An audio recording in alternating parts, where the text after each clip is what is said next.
2박 4일간의 체코 공식 방문 일정을 마친 윤석열 대통령 부부가 귀국했습니다.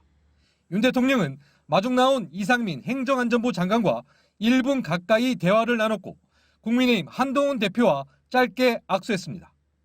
김건희 여사는 출국 때와 마찬가지로 약간 거리를 두고 윤 대통령을 뒤따랐습니다. 마중 나온 인사들과 일일이 악수했던 과거 순방 귀국길과 달리 간단히 목례로만 인사를 했고 시정일관 무표정한 얼굴이었습니다. 대통령실은 이번 순방에 대해 체코와의 원전 동맹을 구축하는 기반을 마련했다고 평가했습니다. 출국 전 예고했던 원전 수주 계약 확정이라는 구체적인 성과에까지 이르진 못했습니다.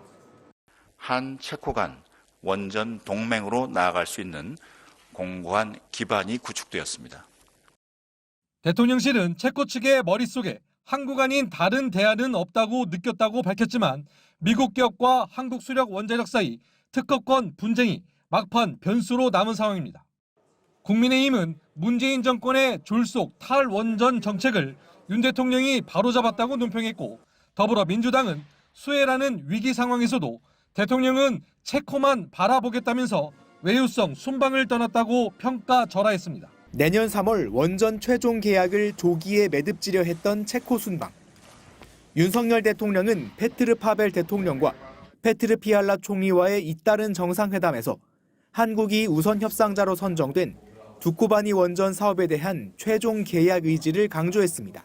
최종 계약 체결까지 남은 절차가 순조롭게 진행되어 양국 간 미래지향적 협력의 모범 사례로 자리매김할 수 있도록 양국 정상은 원전 협력을 발판 삼아 산업과 에너지, 공급망 등 분야에서도 협력을 강화하기로 했는데 당초 원전 수주 확정이라는 목적에는 미국 웨스팅하우스와의 지식재산권 문제가 변수가 됐습니다. 미국 측과 잘 해결될 것이라고 낙관한 우리와 달리 체코 측 반응이 미묘하게 달랐기 때문입니다. Já pouze dodám, že samozřejmě dokud není podepsaná dohoda, tak nic není 100%. 이 사업이 완전히 결정된 게 아니었나 봐요. 네, 한국 수력 원자력은 프랑스 전력공사 또 미국의 웨스팅하우스하고 3자 경쟁을 벌여서 여기서 앞서면서 지난달 우선 협상 대상자가 된 거거든요. 네. 자, 결과가 바뀔 가능성은 극도로 낮지만요. 내년 3월로 예정된 본계약을 맺어야 이게 사업이 정식으로 시작이 되는 겁니다. 체코 원전은 오는 2036년, 그러니까 계약으로 보면 11년 뒤에 완공을 하는 걸 목표로 한 체코의 국가 사업인데요. 1000메가와트 규모 원자력 발전소 사업비 170억 달러를 들여서 건설을 하는 건데 예전에 우리 기업들이 아랍에미리트에 지었던 원전 사업과 비교를 하면 사업비 규모 또 발전 용량에서 조금은 작은데 유럽 시장에 첫 번째 진출을 한다는 그런 다른 의미도 있습니다. 네. 중동 사업 때와는 달리 우리 기업들의 기술 수준이 높아져서 자체 기술 또 부품만으로 발전소 건설을 책임질 수 있는 그런 사업이라는 의미도 갖고 있죠. 이게 잡음이 생긴 게 아까 미국 기업 웨스팅하우스 때문인 거죠? 그렇습니다. 웨스팅하우스는 미국의 전통 발전 사업자고요. 원전 또 기업입니다. 세계 최초로 원자력 발전소를 만들었고 우리나라의 첫 원자로인 고리 1호기를 건설했던 회사이기도 합니다. 네. 자, 하지만 1979년 스리마일 원전에서 사고가 난 이후에 미국에서 30년 넘게 원자력 발전소를 짓지 못하면서 사세가 기울었고요. 그 이후 기술 개발에서도 손을 놓게 됩니다. 네. 한때 일본 기업에 팔렸다가 일본 대지진 여파로 파산을 하게 되고 지금은 캐나다 회사에 다시 인수된 그런 상황입니다. 이게 우리 기업을 상대로 소송을 걸고 체코에 진정을 낸 거잖아요. 네. 이게 근거가 뭡니까?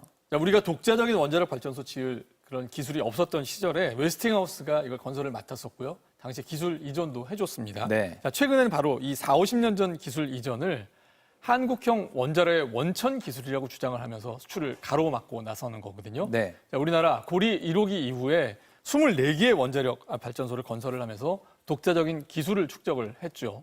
1997년 이후에는 독자적 기술 개발 또 수출을 하기 위해서 웨스팅하우스와 계약까지 맺었다는 게 한국 수력 원자력의 입장입니다.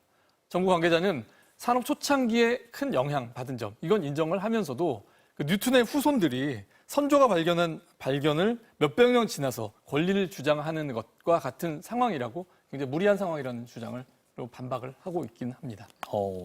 이게 되게 오래 전에 기술 이전을 했고 어쨌든 우리 기술이 많이 발전을 한 거잖아요. 좀 무리가 있어 보이긴 합니다.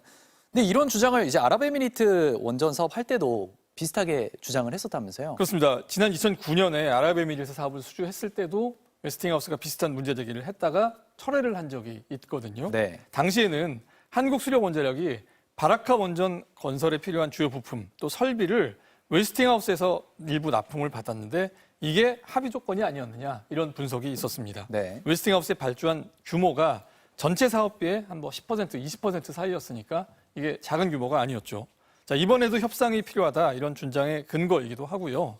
웨스팅하우스 공장이 올 11월 미국의 대통령 선거 격전지 중 격전지인 펜실바니아주에 위치한 점도 이런 주장의 현실적 배경이 또 되고 있습니다. 앞으로는 좀 어떻게 될까요? 문제가 잘 해결이 될까요? 지금까지는 웨스팅하우스에 유리한 정황 거의 없거든요. 네. 웨스팅하우스가 처음 소송을 건 게 미국 법원이었는데 여기 1심 판결 벌써 나왔어요. 그런데 여기서 웨스팅하우스가 수출을 통제해야 한다는 근거로 주장했던 그 규정이 미국 정부에게는 권한이 있는지 모르겠지만 웨스팅하우스에게는 소송을 걸 권한 자체가 없다. 이런 판단을 내린 겁니다. 네. 최근 한국을 방문한 체코 정부 고위 관계자도 이 사업 계약에 영향을 받지 않을 것임을 시사하는 발언을 한 것도 우리 기업들에게는 좀 유리한 정황이고요. 하지만 끝까지 안심할 수 없는 이유들도 있습니다. 웨스팅하우스가 계약을 막아달라는 이런 이의 제기, 체코 반독점 기구에도 냈는데 이게 결정을 내리기에 시간이 좀 걸릴 수 있다 하는 그런 관측 때문이거든요. 네. 무엇보다 체코는 시작이고 화석연료를 대체할 에너지원을 찾는 유럽 국가들이 많아졌는데 이걸 원자력 발전을 대안으로 검토하고 있는 상황이에요. 그래서 웨스팅하우스도 이런 사실을 잘 알고 있는 만큼 이번 기회를 좀 무리한 요구를 끊어내는 계기로 삼아야 된다는 그런 필요성이 있습니다. 네. 이성일 기자 잘 들었습니다.